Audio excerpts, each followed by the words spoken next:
रात का सीन दिखाया जाता है जहाँ पर मोसासी कहता है, अरे उस झंडू को तो बिल्कुल भी पता नहीं चला, लगता है टिकटॉक ज्यादा देखता है। वो बेवकूफ कहीं का सोचता है कि मैंने इन लकड़ियों को एक बार में ही काट दिया, जबकि ये तो पॉसिबल ही नहीं है। अब मैं उसे सिखाने की एक्टिंग करूंगा और मुफ्त की पगार लूटूंगा। और यह पूरा किया धरा होता है इस गॉड का जो लियांग को दुखी करना चाहता है। दूसरी तरफ हमें प्रिंसेस क्रिस्टियाना को दिखाया जाता है जो पायरेट्स के लीडर से मीटिंग करने जा रही होती है। इस टकले ने ही प्रिंसेस को यहाँ पर मीटिंग के लिए बुलाया था। ये टकला कहता है, मुझे नहीं पता था कि तुम इतनी बेवकूफ हो, मेरे एक बुलाने पर तुम यहाँ पर अकेली आ गई, अब तुम नहीं बचोगी। प्रिंसेस डेविल स्मेल देती है। वह कहती है कि तुम्हें किसने बोला कि मैं यहाँ पर अकेली आई हूँ? अगर तुमने कोई भी चालाकी की तो अलायंस की पूरी फौज तुम्हारी शिप के ऊपर हमला कर देगी। पर इस टकले को तो कोई भी फर्क नहीं पड़ रहा होता। तभी प्रिंसेस के पास एक खबर आती है। वह कहता है कि पायरेट्स ने हमारे होम प्लेनेट को चारों ओर से घेर लिया है। प्रिंसेस टेंशन में होती है। वह कहती है कि सिक्योरिटी तो इतनी टाइट थी, फिर भी ये वहां तक कैसे पहुंच गए? तभी ये टकला कहता है कि तुम्हारी फोर्सेस के मेंबर लॉयल नहीं है, मैंने बस उन्हें थोड़े पैसे दिए और वो मेरी तरफ हो गए। इधर प्रिंसेस काफी टेंशन में होती है। अलायंस की पूरी फोर्स क्रिस्टियाना की शिप को चारों ओर से घेर लेती है। अब क्रिस्टियाना के पास इस टकले की बात मानने के अलावा कोई भी चारा नहीं होता। दूसरी तरफ लियांग को प्रैक्टिस करते हुए लगभग 3 साल हो चुके हैं, लेकिन वो वे ऑफ द फ्लैश अभी तक नहीं सीख पाया। अब वो काफी फ्रस्ट्रेट हो जाता है। वह अमेगी से पूछता है कि वे ऑफ द फ्लैश को सीखने का कोई और तरीका नहीं है क्या? अमेगी कहती है कि उसे वे ऑफ द फ्लैश के बारे में कुछ भी नहीं पता, यहाँ तक कि उसे स्वॉर्ड फाइटिंग के बारे में भी ज्यादा नॉलेज नहीं है। लियांग कहता है, मुझे 3 साल हो चुके हैं प्रैक्टिस करते हुए, लेकिन मोसासी ने मुझे सिर्फ बेसिक ही कंप्लीट करवाए हैं। अमेगी कहती है कि आपने सही कहा, लेकिन आपने स्वॉर्ड फाइटिंग के बेसिक्स को मास्टर कर लिया है, यहाँ तक कि आपका लेवल पहले से काफी ज्यादा बढ़ चुका है। लियांग कहता है, मुझे बेसिक्स नहीं चाहिए, मुझे वो चाहिए जिसे करते ही आसपास के लोग मेरी तारीफ करने लगे। दूसरी तरफ मोसासी मजे में मांगा पड़ रहा होता है। वह कहता है कि ये जॉब तो काफी अच्छी है, काश ऐसा पूरी जिंदगी भर चलता रहे और मैं मुफ्त की मोटी पगार लूटता रहूं। तभी अचानक से वहाँ पर लियांग टपक जाता है। वह मोसासी से कहता है कि मुझे वे ऑफ द फ्लैश सीखनी है, क्या आप मुझे वो फिर से एक बार करके दिखा सकते हैं? मोसासी कहता है, मैं आज से मेरी जॉब से रिजाइन कर रहा हूँ। वो लियांग से कहता है, मैंने तुमसे कहा था ना, मैं वे ऑफ द फ्लैश को केवल एक ही बार दिखाऊंगा, उसके बाद जिंदगी में कभी नहीं दिखाऊंगा, लेकिन तुमने फिर से वही बात की, मैं यहाँ से जा रहा हूँ। लियांग उसके सामने गिड़गिड़ाने लगता है। वह कहता है कि मुझे माफ कर दीजिए, मैं आपको आगे से वे ऑफ द फ्लैश के लिए नहीं कहूंगा। मोसासी एक्टिंग करता है। वह कहता है कि ठीक है, पर आगे से ध्यान रखना। और लियांग के जाते ही मोसासी कहता है कि ये झंडू तो झंडू ही रहेगा, इसे पूरे 3 साल होने वाले हैं, लेकिन इसने अब तक मुझ पर शक नहीं किया। तभी लियांग अचानक से वापस से टपक जाता है। मोसासी सोचता है कि शायद लियांग ने सब कुछ सुन लिया, पर लियांग कहता है कि मुझे कल थोड़ा काम है तो मैं कल छुट्टी पर रहूंगा। मोसासी कहता है, बच गया यार, अभी तो हालत खराब हो जाती। इधर ये टकला प्रिंसेस क्रिस्टियाना को बंदी बना लेता है। क्रिस्टियाना कहती है कि अब तुम मेरे साथ क्या करने वाले हो? इस टकले का नाम होता है कैप्टन गोश। ये कहता है कि ज्यादा कुछ नहीं, मैं बस तुम्हें थोड़ी सी फेंट्रो शीट दूंगा। इधर क्रिस्टियाना को कुछ भी समझ में नहीं आता। ये टकला अपने साथियों को कहता है, सभी अपना निशाना क्रिस्टियाना के होम प्लेनेट के ऊपर साधो। क्रिस्टियाना समझ जाती है कि ये टकला उसके प्लेनेट को उड़ाने वाला है। क्रिस्टियाना उसके सामने काफी गिड़गिड़ाती है कि ऐसा मत करो, लेकिन ये टकला एक नहीं सुनता और अपने साथियों को फायरिंग का आदेश दे देता है और पल भर में ही क्रिस्टियाना का पूरा प्लेनेट तबाह हो जाता है। इधर लियांग अभी भी टेंशन ले रहा होता है कि उसे स्वॉर्ड ऑफ द फ्लैश अभी भी नहीं आई। लियांग अमागी से अपने बिजनेसेस के बारे में पूछता है तो अमागी उसे कुछ चार्ट्स दिखाती है। अमागी कहती है कि प्रोडक्शन और गवर्नेंस बढ़ रहा है, लेकिन डेट अभी तक वही की वही है। लियांग कहता है कि अच्छा हुआ मैंने गवर्नेंस अमागी को दिया था। अमागी बताती है कि ग्रोथ रेट एक्सपेक्टेशन से कम है, उन्होंने वेलफेयर प्रोग्राम में भारी इन्वेस्टमेंट किया, लेकिन इसके बावजूद ग्रोथ रेट 0 की 0 है। लियांग कहता है कि मुझे प्रोग्राम की सारी रिपोर्ट्स दिखाओ। अमागी उसे रिपोर्ट्स दिखाती है। इधर लियांग का पुराना अकाउंटेंट मोड ऑन हो जाता है। वह रिपोर्ट्स को देखते ही समझ लेता है कि जरूर इनमें कोई गड़बड़ है। वह अमागी से कहता है कि जल्दी इस प्रोग्राम के इंचार्ज को मेरे सामने खड़ा करो। थोड़ी देर बाद वहाँ पर एक मेंढक जैसी शक्ल का आदमी आता है। वह लियांग से कहता है कि आपने मुझे क्यों बुलाया मेरे माय लॉर्ड? लियांग कहता है कि तुमने प्रोग्राम में जो भी घपला किया है वो तुम अपने मुंह से बताओगे या फिर मैं उगलवाऊं? यह आदमी कहता है कि आप क्या कह रहे हैं, मुझे तो कुछ भी समझ में नहीं आ रहा, और मासूम बनने की कोशिश करता है। लियांग कहता है, इनवॉइस मैनिपुलेशन, सीरियसली भाई मैं एक अकाउंटेंट बैकग्राउंड से हूँ, इसने इनवॉइलेंस में इतना घपला किया था कि अगर कोई और होता तो उसे कुछ भी समझ में नहीं आता, लेकिन लियांग पूरा ट्रेंड था, यहाँ तक कि इस बंदे ने प्रोग्राम के वेंडर्स भी बदल दिए थे। लियांग उससे पूछता है कि भाई वेंडर क्यों बदला? तो वह बताता है कि न्यू वेंडर बेटर है। लियांग कहता है कि हाँ, तभी तो सारा सिस्टम डूबा पड़ा है। लियांग गुस्सा नहीं होता, है वह सोचता है कि मैं भी तो एक इवल लॉर्ड बनना चाहता हूँ, शायद ये सब मेरे इवल लॉर्ड बनने का एक हिस्सा हो सकता है। तभी अमागी कहती है इस बंदे के ऊपर पहले भी एक बार इनहेरेसमेंट का केस लगा हुआ था। लियांग कहता है कि इसके बावजूद ये अभी भी नौकरी पर कैसे है। तभी वो आदमी कहता है कि सारा ब्लेम मेरे सबोर्डिनेट पर गया। लियांग अमेगी से पूछता है कि क्या ये सच कह रहा है, तो अमेगी बताती है मुझे ये तो नहीं पता, लेकिन ये जरूर पता है कि उस केस के बाद उस सबोर्डिनेट की मौत हो गई थी। यह सुनते ही लियांग समझ जाता है कि दोषी वो सबोर्डिनेट नहीं बल्कि यह आदमी है। लियांग धीरे धीरे उस आदमी के पास तलवार लेकर जाने लगता है। वह आदमी घबराने लगता है। माय लॉर्ड, सभी लोग यही कर रहे हैं, यही तो पूरा सिस्टम है। लियांग गुस्से में कहता है कि अब तुम मुझे सिस्टम सिखाएगा। पीछे से अमागी आवाज देती है कि माय लॉर्ड रुक जाइए। तभी वो बंदा अचानक से बोल पड़ता है कि तुम एक बच्चे हो और तुम्हें पता नहीं कि ये दुनिया कैसे चलती है। यह सुनकर लियांग का गुस्सा चरम सीमा पर होता है और वो उस आदमी का पूरा सर उड़ा देता है। उसे मारने के बाद भी लियांग का गुस्सा शांत नहीं होता। वह अमागी से कहता है सभी शिबुनेंट्स और वर्कर्स की जांच करो, जो भी करप्ट निकले उन सभी को मार दो। यह लियांग का पहला मर्डर था और लियांग के हाथों से तलवार छूट ही नहीं रही थी और उसका शरीर पूरा फ्रीज हो चुका था। अमागी सबसे पहले उसके हाथों से धीरे धीरे करते हुए उसकी तलवार अलग करती है। वह लियांग से कहती है कि अगर हमने ऐसा किया तो काम करने वाला कोई भी नहीं बचेगा। लियांग कहता है अगर ऐसी बात है तो आखिर हम करें तो क्या करें। अमेगी कहती है कि हम कुछ आर्टिफिशियल डोज तैयार करते हैं एडमिनिस्ट्रेट को संभालने के लिए। लियांग कहता है कि अगर ऐसी बात है तो मैं सब कुछ तुम पर छोड़ता हूँ। अब लियांग वापस से अपने बैटल फील्ड में आता है, जहाँ पर वो अपने स्वॉर्ड बेसिक्स को आजमाना चाहता है। तभी वहाँ पर मोसासी टपक जाता है। वह लियांग से कहता है कि अगर तुम्हें स्वॉर्ड मास्टर करनी है तो तुम्हें ऑटोमेटिक सूट को छोड़कर मैनुअल सूट का इस्तेमाल करना पड़ेगा। मोसासी ये लियांग को बस इसलिए कह रहा है क्योंकि लियांग अब अच्छा स्वॉर्डमैन बनता जा रहा है। लियांग माशिता से पूछता है कि क्या ये जो कह रहा है ऐसा कोई सूट एग्जिस्ट करता है। माशिता कहता है कि हाँ ऐसा सूट है, लेकिन उसे आज तक कोई ठीक से चला ही नहीं पाया। अगर उसने पूरी तरह से स्वॉर्ड को सीख ली तो मोसासी की जॉब चली जाएगी।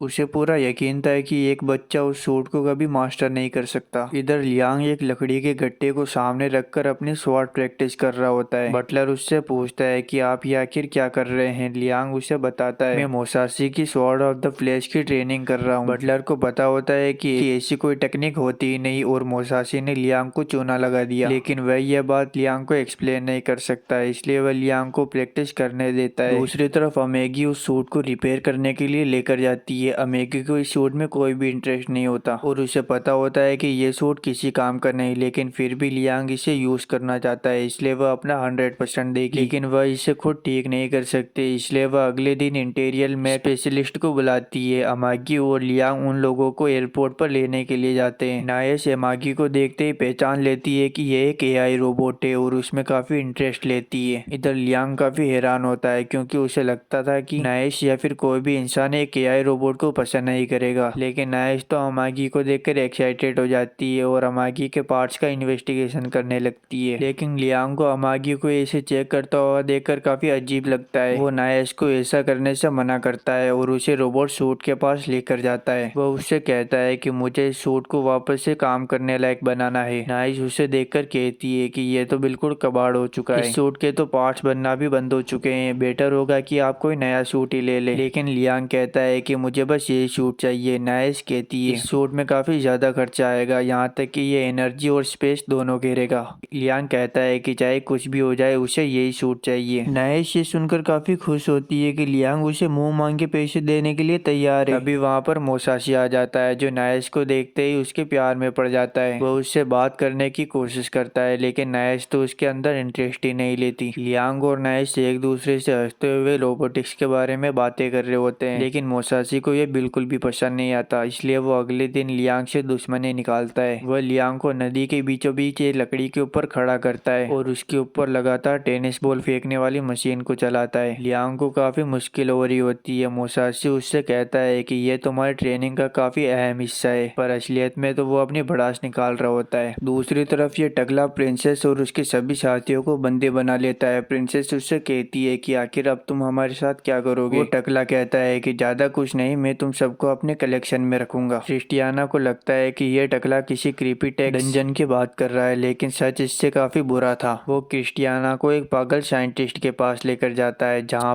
पर वो देखती है कि जमीन के ऊपर एक अजीब सा क्रीचर पड़ा हुआ है और उसे पता चलता है कि यह उसी की शिप का एक मेंबर है जिसे इन लोगों ने एक्सपेरिमेंट कर करके ऐसा बना दिया। ये टकला साइंटिस्ट को कहता है कि क्रिस्टियाना की आंखें इसके हाथों में लगाना ताकि ये अपने बदसूरती को देख सके, और इस समय क्रिस्टियाना की रूह कांप रही होती है। दूसरी तरफ लियांग के प्लेनेट के ऊपर सब कुछ अच्छा चल रहा होता है और सभी लोग काफी खुश होते हैं। उन्हें विश्वास ही नहीं हो रहा था कि उनका नया राजा इतना अच्छा और काबिल है, और वह सभी यही बात कर रहे होते हैं कि आखिर लियांग अब क्या करने वाले हैं। पर इन लोगों को क्या पता कि लियांग ने इकोनॉमी के एक बड़े हिस्से को ही रोबोट के ऊपर उड़ा दिया। लियांग कहता है कि मुझे एक बार इसे ट्राई करना है। नाइस कहती है मैं इसे आपके लिए सेट कर देती हूँ। अब लियांग रोबोट के ऊपर बैठ जाता है जहाँ पर वो रोबोट अपने नए मालिक को स्कैन करता है, यानी कि अब लियांग के अलावा इस रोबोट को कोई नहीं चला सकता। नाइस कहती है कि आपको इसे चलाने के लिए अपनी इमेजिनेशन को नॉर्मल से कहीं ज्यादा स्ट्रॉन्ग करना पड़ेगा, और लियांग जैसे ही पहला कदम बढ़ाता है तो वो रोबोट नीचे गिर जाता है। पर लियांग हार नहीं मानता, उसने इस सिचुएशन के लिए अपने आप को प्रिपेयर किया हुआ था। वह वापस से खड़ा होता है, धीरे धीरे करते हुए वह एक एक कदम आगे चलता है और बाहर आ जाता है। नाइस भी हैरान होती है कि लियांग इस रोबोट को पहली बार यूज कर रहा है, लेकिन इसके बावजूद उसका कंट्रोल इतना अच्छा है। नाइस लियांग के कुछ ज्यादा ही पास आने लगती है तो लियांग का ध्यान भटक जाता है और वह अपनी इमेजिनेशन का असली कमाल दिखाने लगता है। उसकी इमेजिनेशन इतनी तगड़ी होती है कि रोबोट भी रिएक्ट करने लगता है। मोसाशी और बाकी सबको लगता है कि लियांग नाइस के साथ रोबोट के ऊपर ही शुरू हो गया, लेकिन यह तो बस लियांग की इमेजिनेशन थी। इधर बटलर भी खुश हो रहा होता है कि आखिरकार लियांग ने रोबोट्स के अलावा भी किसी चीज के बारे में सोचा। इधर मोसाशी काफी ज्यादा गुस्सा होता है, इसलिए वो अपना गुस्सा अगले दिन लियांग के ऊपर निकालता है। वह वापस से उसे टेनिस बॉल वाली प्रैक्टिस कराता है जिसमें लियांग की हालत खराब हो जाती है। ट्रेनिंग खत्म होने के बाद अमागी लियांग के पास आती है। वह लियांग को समझाती है कि मोसाशी उसे उल्लू बना रहा है, असलियत में मोसाशी को कुछ नहीं आता। लेकिन लियांग गलत समझ लेता है। वह सोचता है कि शायद वो शॉर्ट प्रैक्टिस के लिए बनाई नहीं है और उसने मोसाशी की बताई हुई बातों को ठीक से नहीं सीखा। लेकिन तभी उसके दिमाग में कुछ आता है। वह सोचता है कि फिजिकली किसी चीज को टच किए बिना काटना या तोड़ना पॉसिबल ही नहीं है, लेकिन इस दुनिया में मैजिक भी एग्जिस्ट करता है। शायद मैं मैजिक की मदद से वे ऑफ द फ्लैश को मास्टर कर सकता हूँ। लियांग इसी काम में लग जाता है और दिन रात बस मैजिक की मदद से उस लकड़ी के गट्टे को काटने की कोशिश करता है और फाइनली वो ये सब सीख भी जाता है। और एक दिन वो अपने सामने मोसाशी को बुलाता है जहाँ पर वह उससे कहता है कि मैंने स्वॉर्ड ऑफ द फ्लैश सीख ली है। मोसाशी अपने मन में सोचता है कि ऐसी कोई टेक्निक ही नहीं होती तो ये क्या करके दिखाएगा, शायद ये झूठ बोल रहा है। पर तभी लियांग अपनी तलवार को निकालता है और पल भर में ही लकड़ी के गट्टे को मैजिक की मदद से काट देता है। लियांग को वे ऑफ द फ्लैश का यूज करते हुए देखकर मोसाशी की आंखें बाहर आ जाती है, लेकिन वह अपने कूल लुक को मेंटेन करते हुए लियांग से कहता है तुमने बहुत अच्छा काम किया, आखिरकार तुमने ये सीख ही लिया, लेकिन इसके अलावा भी तुम्हें बहुत कुछ सीखना है। यह कहकर वह वहाँ से जाने लगता है, लेकिन असलियत में मोसाशी की हवाइयाँ उड़ी हुई थी। इधर लियांग अपने महल में चिल कर रहा होता है, तभी अमागी उसे बताती है हमने बढ़ते कर्ज की वजह से जो ग्रह गिरवी रखा हुआ था वहाँ पर पायरेट्स ने हमला कर दिया है। मैंने वहाँ पर रिसोर्सेस लगाए थे ताकि थोड़ी इनकम जनरेट होती रहे, लेकिन अब वो पायरेट्स उसे हथियाना चाहते हैं। हमारे सोल्जर उनका मुकाबला कर रहे हैं पर वो ज्यादा देर तक नहीं टिक सकते। लियांग अमागी से पूछता है कि इस सिचुएशन में हमें क्या करना चाहिए। अमागी एक प्लान बताती है। वह कहती है कि हमें प्लेनेट के ब्लाइंड स्पॉट पर कुछ सोल्जर्स को भेजना पड़ेगा और वहाँ से वो उन लोगों के ऊपर हमला करेंगे जिससे उन्हें सरप्राइज मिलेगा। लियांग इसके लिए राजी हो जाता है। वह अपने साथियों से कहता है कि जल्दी फोर्स को तैयार करो और मेरा सूट भी बाहर निकालो, हम लोग जाकर उनकी धज्जियां उड़ा देंगे। लेकिन बटलर कहता है कि माय लॉर्ड आप नहीं जा सकते, आप इस प्लेनेट के लॉर्ड हो, अगर आपको जंग के अंदर कुछ हो गया तो काफी गड़बड़ हो जाएगी। लियांग कहता है कि उसे कुछ नहीं होगा, बल्कि मोसाशी की सिखाई हुई ट्रिक का वो इस्तेमाल करेगा और अपनी पावर्स को आजमाएगा। लियांग की पूरी सेना जल्दी से उस प्लेनेट के पास जाती है जहाँ पर अमेगी लियांग को शिप के कैनन से प्लेनेट की ओर शूट करती है। लियांग रॉकेट की स्पीड में आता हुआ एक सोल्जर को खत्म कर देता है और जैसा अमेगी ने बताया था वो ब्लाइंड स्पॉट की बजाय सीधा उस झुंड में घुस जाता है और सभी को एक एक करके मारने लगता है, यहाँ तक कि कोई भी उसका सामना नहीं कर पाता। तभी अचानक से लियांग के पीछे दो सोल्जर आ जाते हैं। लियांग उन्हें देख नहीं सकता था, लेकिन वो उन्हें सेंस कर लेता है और उन्हें एक बार में ही खत्म कर देता है। यह सारा मोसाशी की टेनिस बॉल ट्रेनिंग का कमाल है। लियांग एक बजूका को समन करता है और सभी सोल्जर के ऊपर एक एक करके चलाने लगता है। सभी पायरेट्स की हालत खराब हो जाती है। वह सब सब सोचते हैं। ये हमें एक एक करके निशाना बनाकर शूट कर रहा है। अगर हम सब अलग अलग हो जाए तो ये कितनों को ही शूट कर लेगा, लेकिन वो सब अलग होने के बजाय एक ही लाइन में आ जाते हैं। यांग इसी का फायदा उठाते हुए अपने स्वॉर्ड ऑफ द फ्लेश का इस्तेमाल करता है और जितने भी लाइन में सोल्जर्स होते हैं उन सभी को बीच में से काट कर रख देता है। बाकी बचे सभी सोल्जर्स डर कर वहाँ से भागने लगते हैं। लियांग किसी को भी भागने नहीं देना चाहता, इसलिए वो अपने सुपर मैजिकल हैंड का इस्तेमाल करता है, पर ये वैसा नहीं होता जैसा वो चाहता था। वो मैजिक हैंड को शूट करता है और एक बार मैजिक हैंड की मार किसी को पड़ जाए तो वो जिंदा नहीं बचता। तभी लियांग के पास नाइस और अमेगी आ जाते हैं। लियांग नाइस से कहता है कि मैंने तुम्हें ऐसा नहीं बनाने के लिए कहा था, पर नाइस उसे समझाती है, कह रहे हो ऐसा पॉसिबल ही नहीं है, अगर तुम्हारा हाथ वापस ही नहीं आए तो उसमें बहुत ज्यादा खर्चा होगा। अमेगी लियांग से माफी मांगती है कि जितने भी सोल्जर्स उसके ऊपर हमला करने के लिए आए थे उनमें से 60% वहाँ से भाग गए और 30 को उसने खत्म कर दिया और 10% को उसने बंदी बना लिया है। लियांग कहता है कि टेंशन लेने की कोई जरूरत नहीं, वैसे भी हमने ये लड़ाई जीत ली है।